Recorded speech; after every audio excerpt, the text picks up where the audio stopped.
El agua no es solamente un recurso en este conflicto, puede llegar a convertirse en la última métrica de la supervivencia. Si los misiles son el ataque al corazón del sistema, un colapso hídrico vendría siendo el fallo multiorgánico que puede llegar a ocurrir si los actores en el conflicto así lo deciden. En este nuevo capítulo analizamos al detalle cómo la crisis del agua en el Medio Oriente puede llegar a formar parte del conflicto y crear un caos humanitario y un duro golpe económico.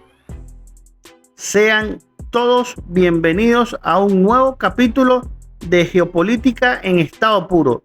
Acompáñame sin filtros ideológicos a desglosar y analizar los acontecimientos que se siguen dando en el mundo. A diferencia del petróleo y el gas, el agua potable en el desierto no tiene ni sustitutos ni reservas infinitas.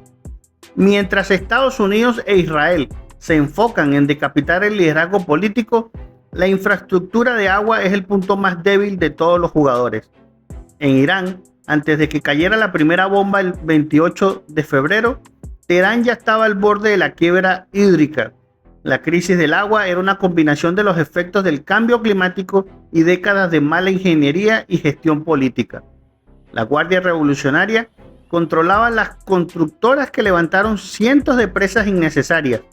Esto secó ríos históricos como el Sayan Derub en Isfahán y convirtió al lago Urmia en un cementerio de sal. Ahora, con la destrucción de parte de la red eléctrica en los ataques a ciudades como Isfahán y Far, algunas estaciones de bombeo han dejado de funcionar, lo que complica el acceso para millones de personas en zonas urbanas al agua corriente, lo que sería un factor a tener en cuenta por la Casa Blanca para acelerar el colapso social y forzar un cambio de régimen. Sin agua corriente, la higiene colapsa, los hospitales entran en triaje de emergencia y la deshidratación se convierte en la principal causa de muerte por encima de las bombas. En el Golfo pasa la misma situación. Algunos países dependen casi al 90% de la desalinización. En teoría de juegos, esto se llama un punto único de falla. Si Irán o sus proxies logran impactar con drones una sola planta desalinizadora mayor, la crisis humanitaria que empezaría a acumularse superaría cualquier impacto económico del petróleo. Ciudades como Dubái o Riad tienen reservas estratégicas de agua para solo algunos pocos meses. Sin desalinización, el suministro se cortaría casi inmediato para evitar el vacío total de los tanques. El modelo económico de las monarquías del Golfo dependen de una población extranjera masiva. La fuga del capital humano ante la falta de agua, los millones de extranjeros que sostienen la economía de servicios, tecnología y finanzas huirían en masa, y esto vaciaría ciudades enteras en pocas semanas, lo que haría quebrar de muerte los mercados inmobiliarios de lujo en el Golfo, valorados en trillones de dólares, perderían su valor de la noche a la mañana. Por su parte, Israel ha blindado su seguridad hídrica con tecnología de desalinización e inteligencia artificial, lo que le permite jugar un juego de larga duración y redoblar la apuesta en sus ataques y llevar a Estados Unidos a seguir siendo cómplice de sus planes. Por el contrario, sus vecinos como el Líbano, Siria e Irak están en juego de supervivencia inmediata. Gaza y el Líbano, el corte de suministros y la destrucción de tuberías tras los ataques en los últimos tiempos ha dejado a más de 2 millones de desplazados sin acceso a agua potable. Aquí el agua no es un objetivo militar directo, sino un daño colateral estratégico que se utiliza para presionar a las poblaciones civiles hacia la evacuación. El Tigris y el Éufrates, teniendo a Turquía con su proyecto GAF, construyendo presas que redujeron el flujo hacia Irak en un 40%, provocando escasez crítica de agua, colapso agrícola, desplazamiento, daños ambientales y poco a poco a convertirse en un desierto de polvo. Y actualmente, con un Irán en caos, el control de las presas río arriba se vuelve incierto. Si las milicias toman el control de estas infraestructuras, podrían utilizar el flujo de agua como una herramienta de chantaje contra Irak, creando un nuevo frente de guerra civil. Como bien definió la muy cuestionada y a veces inservible Organización de Naciones Unidas en enero del 2026, estamos en la era de la insolvencia hídrica. En este tablero, el agua ha dejado de ser un bien renovable para ser un activo de suma cero. Lo que un país consume o destruye hoy no regresará mañana. En Oriente Medio, la guerra del 2026 no solo está redibujando fronteras, está abriéndole las puertas para secar el mapa.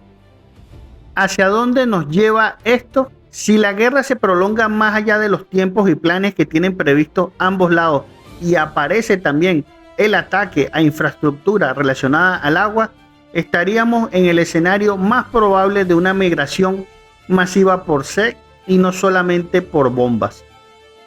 Un estado iraní sin mando central y sin agua es una receta para un flujo de refugiados hacia Turquía y Europa que eclipsaría lo visto en el 2015.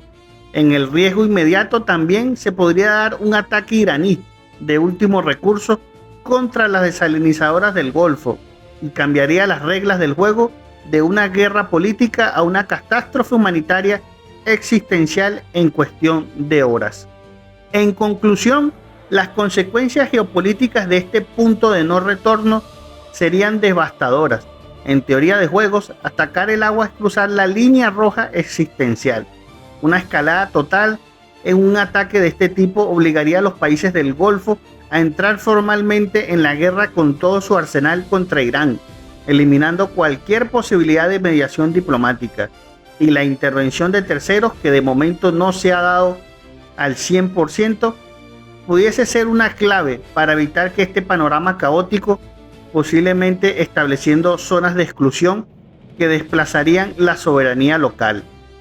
Recordemos que atacar una desalinizadora es técnicamente un crimen de guerra de acuerdo a lo que establece el derecho internacional en el Protocolo I de Ginebra, ya que son bienes indispensables para la supervivencia de la población civil.